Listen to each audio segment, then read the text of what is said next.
Assalamualaikum warahmatullahi wabarakatuh. Halo, pada video kali ini kami kelompok 5 akan membahas penyelesaian lembar kerja peserta didik ke-12 terkait aplikasi kekongruenan dan perkongruenan linear. Sebelum masuk ke pembahasan, mari berkenalan dengan anggota kelompok kami. Yang pertama, Fitri Febrianti dengan NIM terakhir 002 akan membahas definisi kekongruenan dan pengertian perkongruenan serta perkongruenan linear.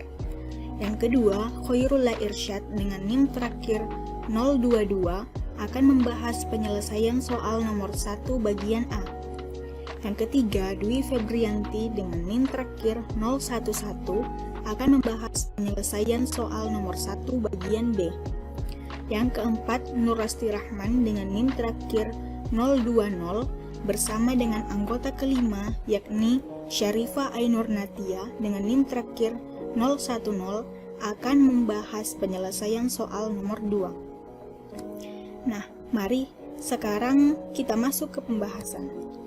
Definisi kekongruenan. Apabila M adalah bilangan bulat positif, maka A kongruen dengan B modulo M. Ditulis A kongruen dengan B modulo M bila M membagi A dikurang B. Jika M tidak membagi FPB dari A dan B, maka dikatakan bahwa A tidak kongruen dengan B modulo M. Ditulis A tidak kongruen dengan B modulo M. Definisi perkongruenan.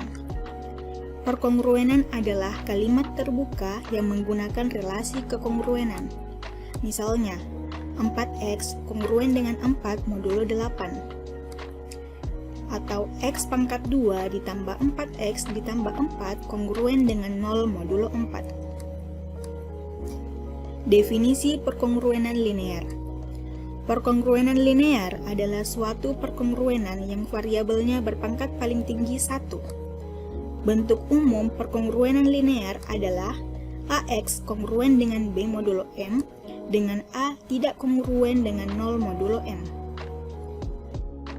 Baik, selanjutnya kita akan membahas contoh soal. Yang pertama, tanpa melakukan pembagian, apakah bilangan-bilangan berikut terbagi oleh 9? Nah, nilai yang pertama yang ingin kita cari yaitu 871.722. Nah, jawabannya itu yang pertama caranya kita jumlahkan setiap bilangan, yaitu 871.722 itu kita pisahkan masing-masing satuan bilangan, sehingga 8 ditambah 7 ditambah 1 ditambah 7 ditambah 2 dan ditambah 2 jika dijumlahkan semua menghasilkan nilai 27. Maka karena 27 habis dibagi 9, maka 871.722 juga habis dibagi 9.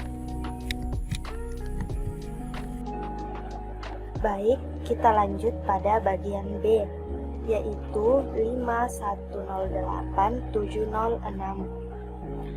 Dengan menggunakan cara yang sama pada bagian A, maka 5108.706 kongruen dengan 5 tambah 1 tambah 0 tambah 8 tambah 7 tambah 0 tambah 6 modulo 9.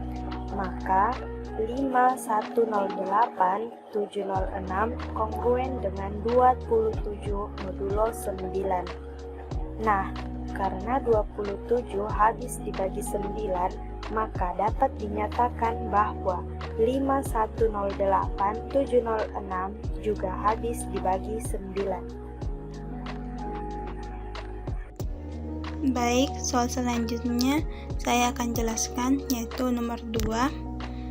Sebuah kotak berisi sejumlah donat, diketahui bahwa kotak tersebut diambil 2, 3, 4, 5, 6 setiap kali diambil. Maka, sisa dalam kotak tersebut berturut-turut 1, 2, 3, 4, 5 buah donat. Tetapi jika diambil 7 donat setiap kali diambil, maka tak ada sisanya. Tentukan banyaknya donat minimal dalam kotak tersebut. Jawab, Misalkan kotak tersebut berisi X buah donat, maka kalimat matematika dari soal tersebut adalah sistem perkongruenan sebagai berikut. X kongruen 1 modulo 2, X kongruen 2 modulo 3, X kongruen 3 modulo 4, X kongruen 4 modulo 5, X kongruen 5 modulo 6, X kongruen 0 modulo 7. Perkongruenan terakhir X kongruen 0 modulo 7 dengan K bilangan bulat. Jika X sama dengan 7K disubstitusikan pada 5 perkongruenan lainnya, maka diperoleh 7K kongruen 1 modulo 1 modulo 2 atau K kongruen 1 modulo 2. 7K kongruen 2 modulo 3 atau K kongruen 2 modulo 3. 7K kongruen 3 modulo 4 atau K kongruen 1 modulo 4. 7K kongruen 4 modulo 5 atau K kongruen 2 modulo 5. 7K kongruen 5 modulo 6 atau K kongruen 5 modulo 6. Dua perkongruenan pertama yaitu K kongruen 1 modulo 2 bersama dengan K kongruen 2 modulo 3 ekuivalen dengan perkongruenan terakhir yaitu K kongruen 5 modulo 6. Maka 5 perkongruenan tersebut mempunyai solusi yang sama dengan sistem 3 perkongruenan terakhir, yaitu K kongruen 1 modulo 4, K kongruen 2 modulo 5, dan K kongruen 5 modulo 6. Nah, selanjutnya kita selesaikan sistem dengan 3 perkongruenan ini, sehingga nanti memperoleh K sama dengan 17 ditambah 60T dengan T bilangan bulat.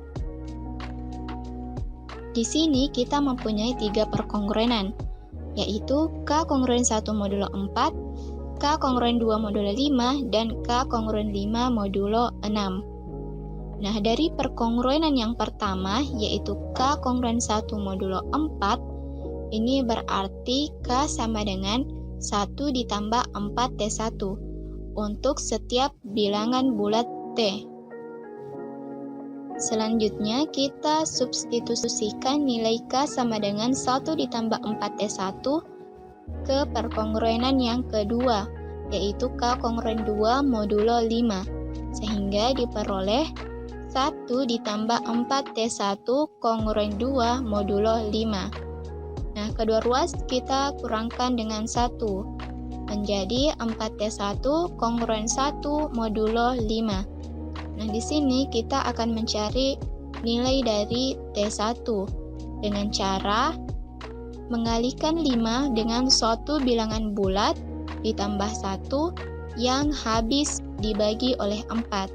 Nah, di sini kita mengambil bilangan bulat 3, sehingga 5 dikali 3 ditambah 1 dibagi 4 sama dengan 4. Jadi kita tuliskan T1 kongruen 4 modulo 5, yang berarti T1 sama dengan 4 ditambah 5T2. Nah, karena kita telah memperoleh nilai T1, maka nilai T1 ini kita substitusikan ke K sama dengan 1 ditambah 4T1. Sehingga diperoleh K sama dengan 1 ditambah 4 dikali 4 tambah 5T2. Jadi K sama dengan 17 ditambah 20T2 untuk T bilangan bulat. Selanjutnya, kita substitusikan nilai K sama dengan 17 ditambah 20T2 ke perkongruenan yang ketiga, yaitu K kongruen 5 modulo 6. Sehingga diperoleh 17 ditambah 20T2 kongruen 5 modulo 6. Nah, kedua ruas kita kurangkan dengan 17. Jadi, 20T2 kongruen min 12 modulo 6. Nah, di sini kita mengambil residu terkecil dari 6, yaitu 0. Sehingga 20T2 kongruen 0 modulo 6. Nah, karena 20 dan 6 tidak saling prima, maka sebelum itu kita cari FPB dari 20 dan 6. yaitu 2. Nah, selanjutnya kita tuliskan 20/2 T2 kongruen 0/2 modulo 6/2. Sehingga diperoleh 10 T2 kongruen 0 modulo 3. Nah, di sini kita akan mencari nilai dari T2 yang diperoleh dengan cara yang sama, yaitu mengalihkan 3 dengan suatu bilangan bulat ditambah 0 yang habis dibagi oleh 10. Nah, di sini kita ambil nilai bilangan bulat 0. Sehingga 3 dikali 0 ditambah 0 dibagi 10 sama dengan 0. Jadi kita tuliskan T2 kongruen 0 modulo 3, yang berarti T2 sama dengan 3T3 untuk suatu bilangan bulat T. Nah, selanjutnya nilai T2 sama dengan 3T3 kita substitusikan ke nilai K sama dengan 17 ditambah 20 T2, sehingga diperoleh K sama dengan 17 ditambah 20 dikali 3T3. Jadi K sama dengan 17 ditambah 60T. Nah, kita sudah memperoleh K sama dengan 17 ditambah 60T. Jadi penyelesaian dari sistem ini adalah K sama dengan 17 ditambah 60T. Nah, sehingga kotak tersebut minimal berisi 17 buah donat. Sekian pembahasan pada video kali ini, semoga bermanfaat. Arya menjemput Burhan, manusia tidak luput dari kesalahan. Wassalamualaikum warahmatullahi wabarakatuh.